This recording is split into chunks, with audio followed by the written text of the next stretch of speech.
let's talk about inductors. So here's what an inductor is. It's kind of hard to define an inductor, honestly. It's just better to explain what it does. Let's say you had a circuit, right? You have a battery and a resistor and a switch. If I turn on this switch, what happens is you're going to get current flowing basically instantly, right? Turn on the switch, you get current flowing, and that current is just going to equal the EMF of the battery, or the V or whatever. V over R, right? That's just Ohm's law for you. But yeah, that change in current is kind of instant. It just happens, right? Like one moment you have no current, and then afterwards you have EMF over R amount of current, right? It's an instant change. But circuit elements, they can be sensitive. If you have just current flowing in immediately, it might damage it, or you might get some heating problems. So what you can do is you can add something called an inductor. What this does is, and it looks, the symbol is like this. It's like a coil, whatever. It basically makes it so that your current doesn't just get to its max value instantly. It's more gradual. If you were to think about this shape, and once I talk about R and the unit for so it has a certain value inductance. We use the letter L for that. So this is an RL circuit. We'll dive more into those later. But the main idea is that your current, it's not going to be like this, right? This is like without inductor. But with an inductor, what you get is you get more gradual change. So that's really the idea of an inductor. Your current gradually increases to its max value, and how quickly that happens depends on the value of the inductance and the resistance in your circuit. So let's just quickly talk about, well, how does it work? How does it do that? And to understand how this works is you're going to have to understand magnetism, right? And it's called inductance for a reason, because it uses Faraday's law in a really clever way. Let's just say I have my inductor here. So if I have a coil like so, and I have current flowing in this way, right? So if I have current flowing through this coil, it's kind of hard to show with so if this is maybe a side view, let's get a front view really quickly.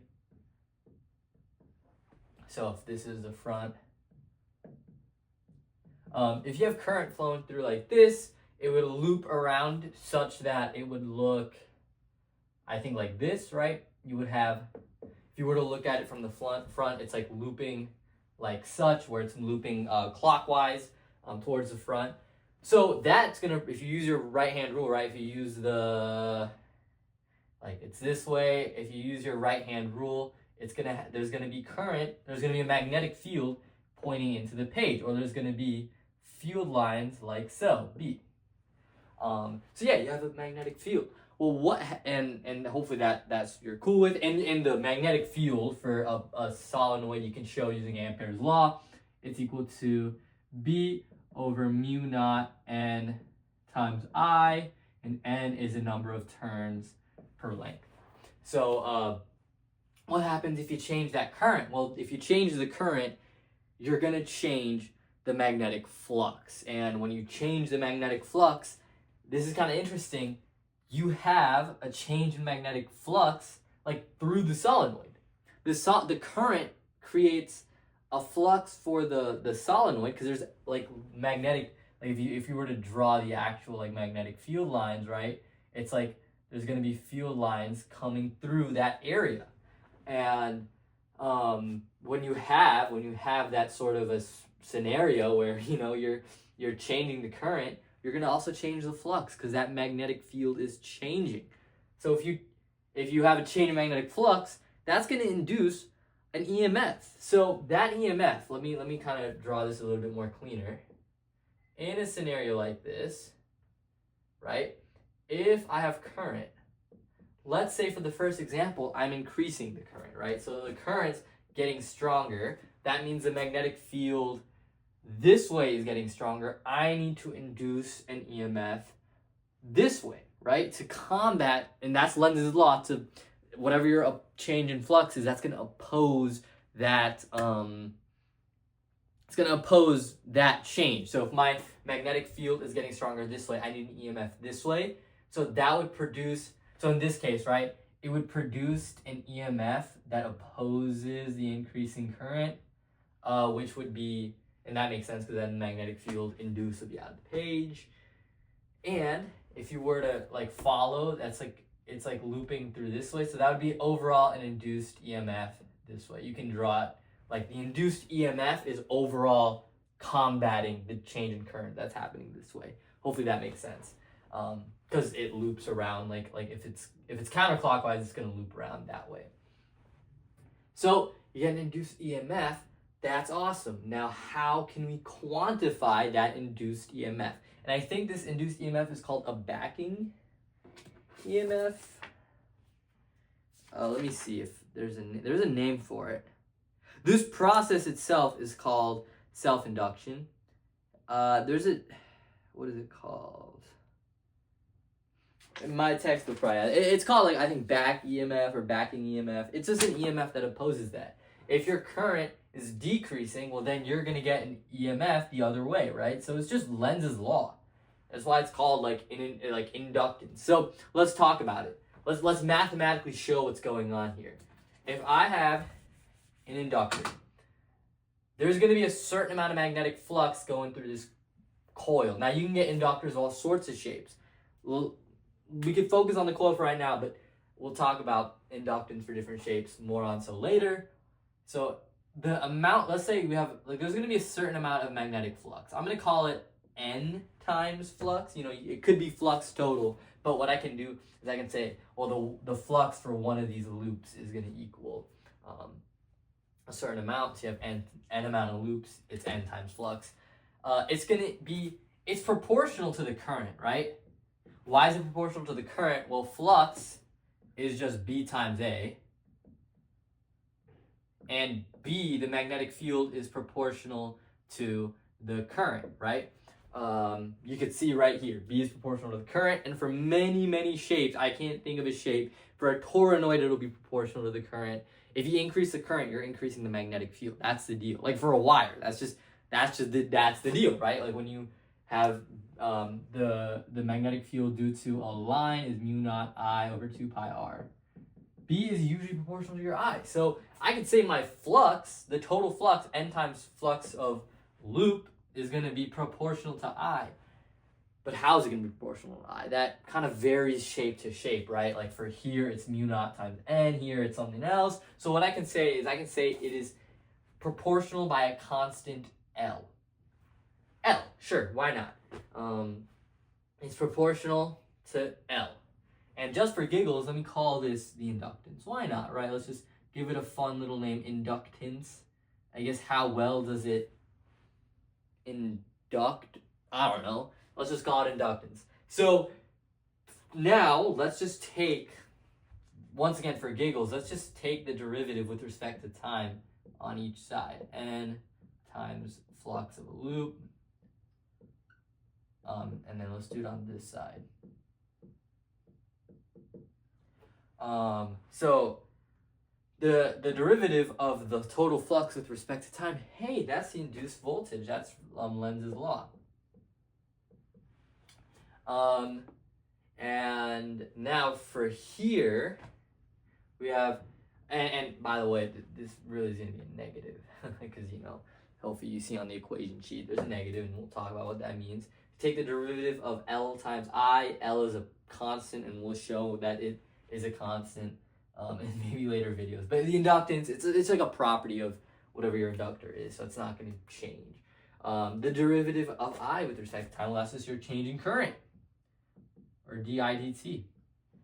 So what I have just gotten is that the induced EMF is equal to negative L di dt. Or in other words, your induced EMF is proportional to the rate of change of your current. That makes sense, right? Your current, if it changes by how quickly it's changing, the rate at which it changes is proportional to the amount of induced EMF. So if my current is changing really quickly, I get a really large induced EMF. If it's barely changing, I don't get as much. The negative also makes sense too, right? If my current is increasing, my induced EMF will be negative to kind of oppose, right? And a negative EMF will impose the increasing current or oppose the increasing current. If my current is decreasing, this becomes negative. So negative times a negative is a positive induced EMF. It's going to try to keep that current, it's going to try its best to keep that current increasing. So it's a positive induced EMF. That kind of makes sense. Now, let's apply that, and this is where I'll end off.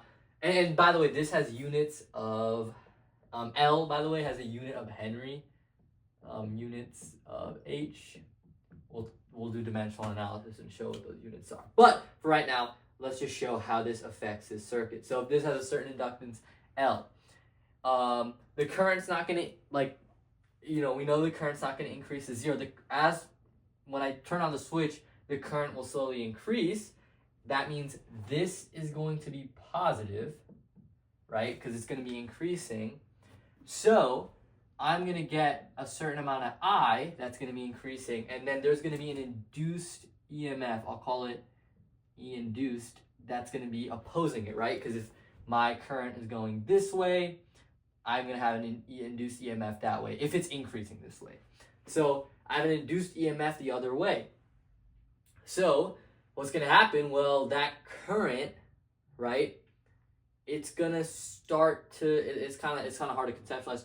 It's going to kind of start to, I wouldn't say slow down, but it's not going to increase as quickly, right? Because this induced EMF is going to kind of counter the increasing current. It's not going to increase as quickly. Well, if it's not, so here's what's happening. I guess I'll do my charts. Why not? So IT, and then I'll do the derivative. So this is di dt, the rate at which my current changes. Initially, current wants to change, and that increase in current will oppose an induced EMF that will kind of slow down that change in current. So if I were to graph di dt, initially it's changing very quickly, and that inductor is going to kind of oppose that change in current.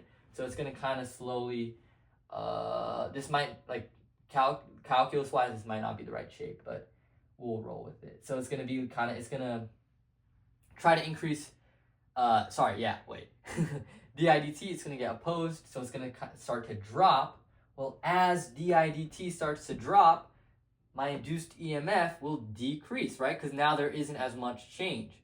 Well, now, if there isn't as much induced EMF, my current won't change as quickly, right? The change in current is still gonna drop, but it's just not gonna happen as quickly. And over time, the current will reach a constant value, because as di dt approaches zero, your induced EMF approaches zero. So now, if you think about loop rule, all of the battery's voltage goes to the resistor. Hopefully that makes sense. And in the next video, I want to talk about, what affects the inductance. This was just an intro. Thank you for watching. Have fun with inductors, I guess.